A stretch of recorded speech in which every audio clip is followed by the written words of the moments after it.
Coach, you talk about finding ways to win. How did your team find a way to win this one? It all started on the mound. Our pitchers completely carried us today, and good thing those guys showed up, and Sawyer showed up and did things. But our pitchers gave us a chance to win, and that's all you can ask for. We didn't do anything to help them offensively at all, but that's why you have both sides of the baseball and you play as a team. And they've done it for us the last 2 days, so I'm glad those guys came today. They did an awesome, awesome job. I thought Weston was good. I think he's better than what he showed. Lost some fastball command there somewhere in the middle, but was able to throw the off-speed pitches, get himself in counts. Absolutely competed, extended the game, allowed us to set up our bullpen the way we wanted to set it up. And again, those guys on the mound gave us a chance to win. You mentioned the offense. What seemed to be the issue, and how do you go about? It's a complete lack of commitment to an approach, a two-strike approach.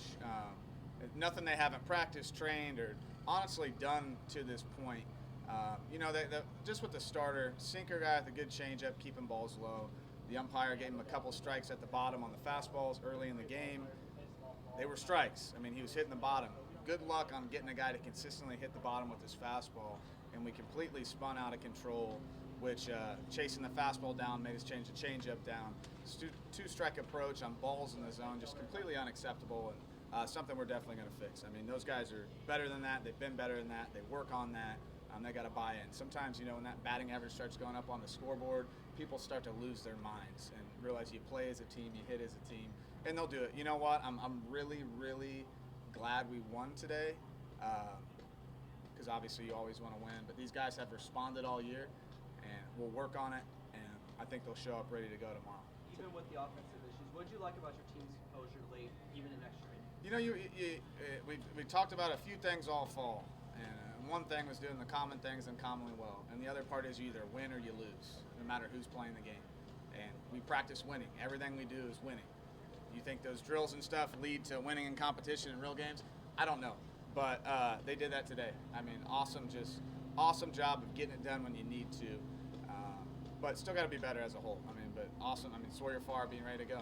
Ready to go. He has, obviously played very limited this year. Didn't phase him at all.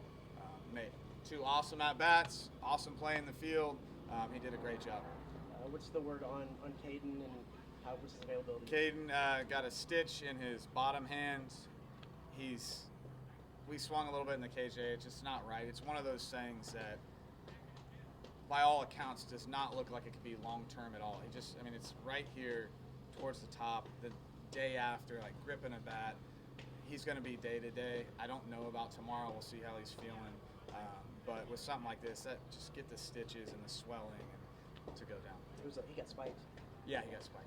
When he was due up to bat there in the ninth, he had gone up to the on-deck circle, and you went up and talked with him. Just what was the conversation, and then just leading to Sawyer coming up and getting that at bat? I had him. It's funny. You think as a coach, you try to have situations or think you may know something you don't, but I wanted him to go on deck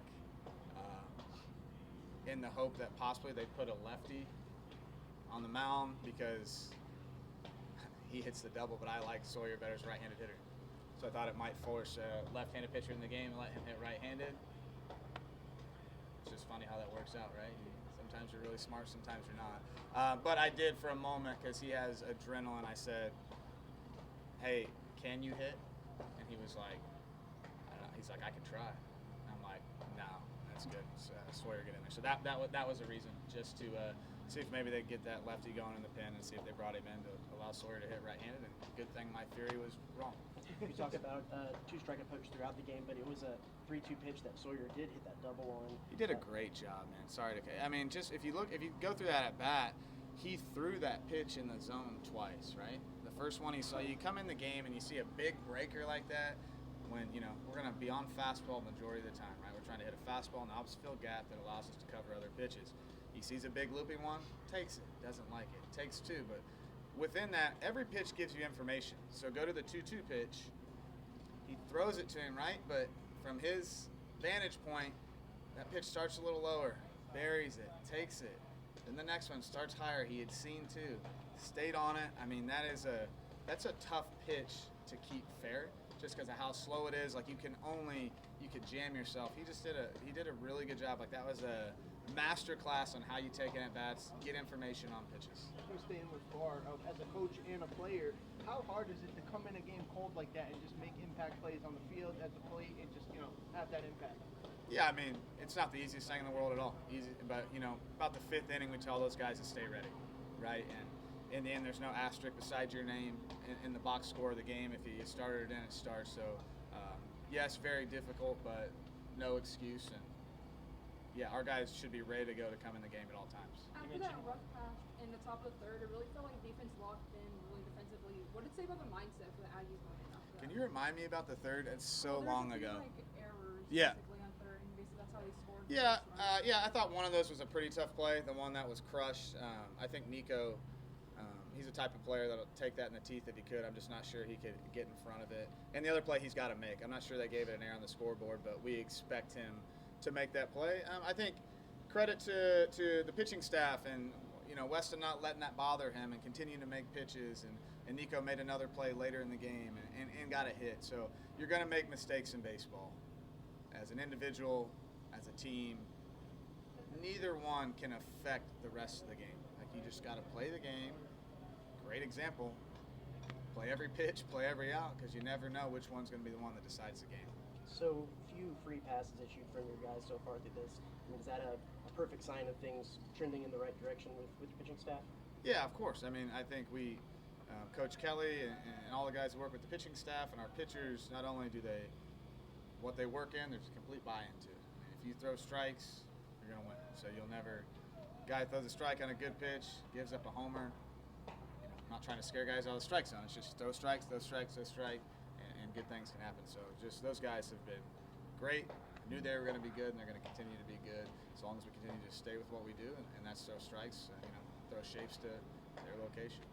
Post-game, the entire team disappeared. Spike's still on into the clubhouse, it seemed. What was the message? What was said? Yeah, just that we're going to be better than that. From can't say exactly what I said, but these guys are great, man. They're awesome guys. Nothing's due to a lack of effort. It's just due to a lack of commitment. A lack of commitment to what we're trying to do. So I got a good feeling they'll get it together and they'll be ready to go. And look, man, we're not going to be. We want wins, but we're not going to be satisfied with all wins, right? Like, we must keep getting better. Like, we want to be a championship team. Like, in order to be a champion, you must act like one before you are. And at the plate, that was not championship level baseball. And that was basically the message. Anything else? That's all we got. Thank you, Coach.